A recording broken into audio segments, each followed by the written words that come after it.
ஒரு நாற்காலியை 1500க்கு வாங்கினார். தள்ளுபடி 100 அளித்த பின் 250 லாபம் பெறுமாறு விற்பனை செய்ய விரும்பினார் எனில் நாற்காலியின் குறித்த விலை எவ்வளவு? நல்லா ஞாபகம் வச்சுக்கோங்க. 1500 ரூபாய்க்கு, அதாவது இதோட காஸ்ட் பிரைஸ் வந்து 1500 ரூபாய். ஓகேவா?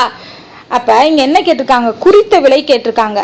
ஸோ நம்ம ஃபர்ஸ்ட் என்ன பண்ணலாம்? விற்பனை விலை கண்டுபிடிக்கலாம். விற்பனை விலை கண்டுபிடிச்சிட்டோம்னா அதுல இருந்து நம்ம என்ன கண்டுபிடிக்கலாம்? குறித்த விலை கண்டுபிடிச்சலாமா? ஸோ விற்பனை விலைங்கிறது என்ன? காஸ்ட் பிரைஸோட லாபத்தை கூட்டணும். லாபம் வந்து 250 ரூபாயை கூட்டுங்க. கூட்டோம்னா 1750 ரூபாய் விற்பனை விலை. இந்த விற்பனை விலையிலிருந்து விற்பனை விலையோட தள்ளுபடியை ஆட் பண்ணோம்னா அதுதான் என்னது? Market price. அப்போ தள்ளுபடி ஆட் பண்ணுங்க. இப்போ என்ன வருது? 1850. ஸோ இதுக்குரிய ஆன்சர் 1850. அடுத்து, அமுதா அவரது வீட்டில் தயார் செய்த ஊறுகாயை ஒரு பொட்டலம் ஒன்றுக்கு 300 என விலை குறித்தார். ஆனால் ஒரு பொட்டலம் 275 ரூபாய்க்கு தான் விற்பனை செய்தார் எனில் அவரால் அளிக்கப்பட்ட தள்ளுபடி 300 ரூபாய்க்கு ப்ரிப்பேர் பண்றாங்க, விற்கிறாங்க. சரி, இது குறித்த விலை. இதுல இருந்து தள்ளுபடியை கழிச்சோம்னா நமக்கு இந்த 275 ரூபாய் கிடைக்கும். அப்ப எவ்வளவு கழிச்சிருக்கணும்? 25 ரூபாய். 25 ரூபாய் கழிச்சாதான் 275 ரூபாய் வரும். அப்ப தள்ளுபடி எவ்வளோ? 25 ரூபாய்.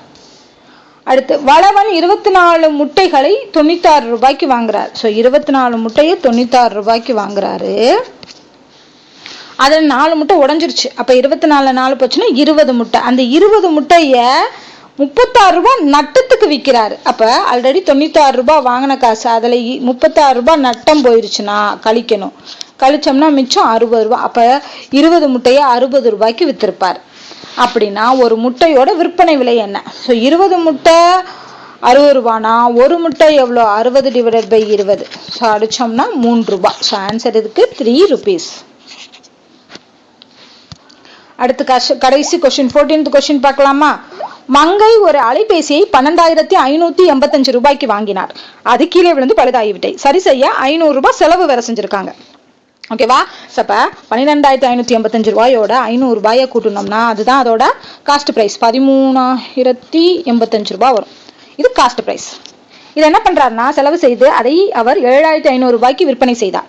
அப்படின்னா அவருடைய லாபம் காஸ்ட் பிரைஸ்ல இருந்து என்னது? 7,500 ரூபாய், அதாவது விற்பனை விலையை கழிச்சோம்னா கிடைக்கக்கூடியது என்ன? நட்டம் தான் கிடைக்கும். அப்ப 7,500 கழிச்சோம்னா என்ன வருது? 5 8 10 5 போச்சுன்னா 5, 12 7 போச்சுன்னா 5. ஸோ 5,585 ரூபாய் வந்து நட்டம் கிடைக்கும்.